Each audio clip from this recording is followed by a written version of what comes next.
Hi guys, welcome to my channel Lush Gardener. I hope you guys are fine and are safe. In today's video, we are going to be talking about Echeveria Dionysos. Now this is often mislabeled as Echeveria purpurea.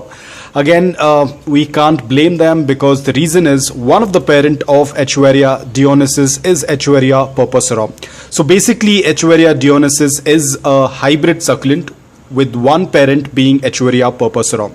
Now it's a very easy to grow succulent, but I'm still putting it in level medium. The reason is because a lot of beginners might find it a little difficult because this succulent as well tends to get affected with mold and fungus just like Echeveria purpurea. But it's an extremely easy to grow succulent. If you can handle that fungus and mold, if you can keep it at bay, then this is going to be a much easy succulent to grow. What I would suggest is, as a precaution, sprinkle some dry cinnamon powder on the upper layer of the soil once in 3 weeks or once in 4 weeks, just as precaution. Other than that, the succulent is very easy to grow. Another important thing, what I would always suggest you guys, especially if you're a beginner or if you're just starting off with succulents, whenever you plant a succulent, do not keep moving them around quite often from one place to another. Because this is from my personal experience. I have seen this. The succulents that I moved quite often had slightly slower growth compared to the ones that were kept in one place. What I feel is that the succulent tends to get adjusted to that particular environment, even though it's in the same place, in the same house, home, in the same location. But still, if you keep moving them around, a lot of the succulents tend to have some effect on their growth compared to the ones that are kept in one place. Let's say that a spot where you have placed it, it tends to rain a lot and the water tends to splash. Then probably for that one season, you can move your succulent to another spot where it does not come in contact with rain. But if you're going to keep moving them every now and then, let's say that every week you keep moving them, then that is definitely going to affect the growth of the succulent. In fact, it's going to affect the overall health of the succulent.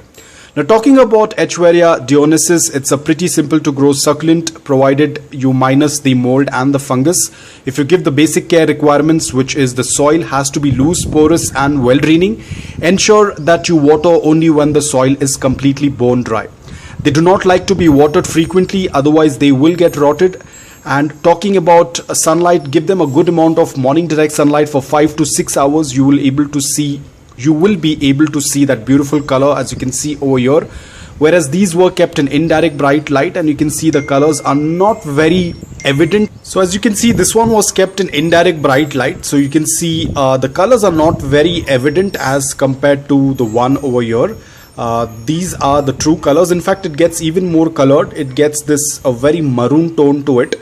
So give it a good amount of morning direct sunlight for 5 to 6 hours. Now again, if you do not receive a lot of morning direct sunlight, indirect bright light is absolutely fine. The succulent will still do well, as you can see. And if your succulent does not get a lot of light, this is how it's going to look like. You can see the crown area will start to stretch.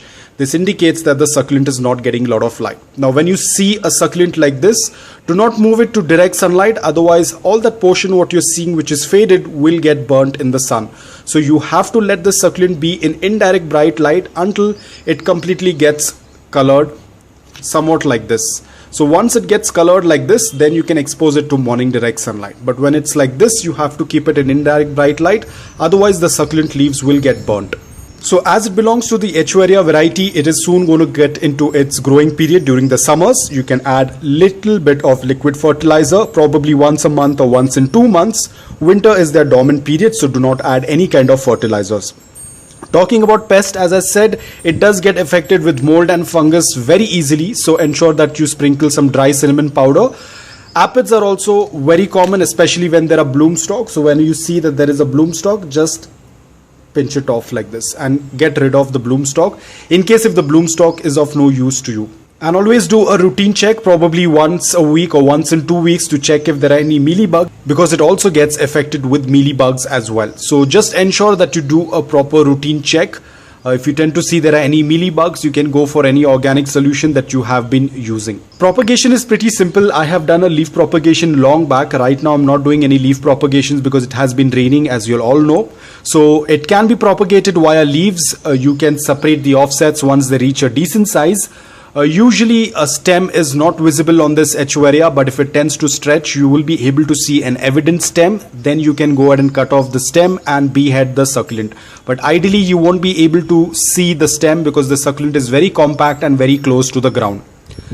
So that's all about Echeveria Dionysos. I hope that this video was helpful to you. If it was, please hit the like button. If you're new to my channel, please consider subscribing to it. Until then, take care, stay safe and keep propagating.